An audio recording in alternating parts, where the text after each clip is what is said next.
Ang dami na namang talagang kumakalat na mga viral na video na yan. Pero isa talaga yung talagang matunog ngayon eh. Kaso lang, hindi talaga maganda. Napanood ko na rin pero hindi talaga maganda. Pero hindi siya Pinay.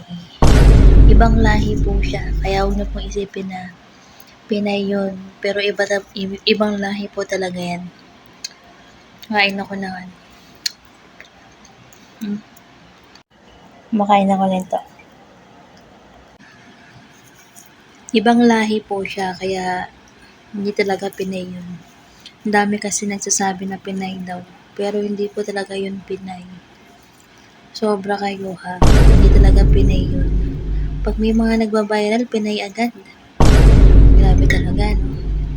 Pero pagka magbabiral talaga, ang dami nang hihingi ng pasen ng video Gigigil ako sa inyo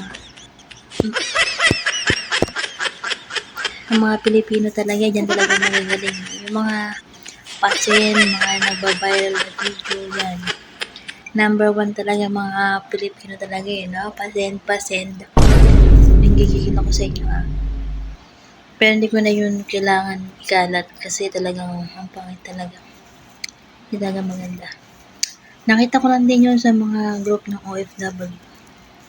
Doon lang din kasi karamihan talaga OFW na group na yun mga talaga OFW. Meron ding ibang pero okay din naman yung group na yun kasi marami silang tutulungan.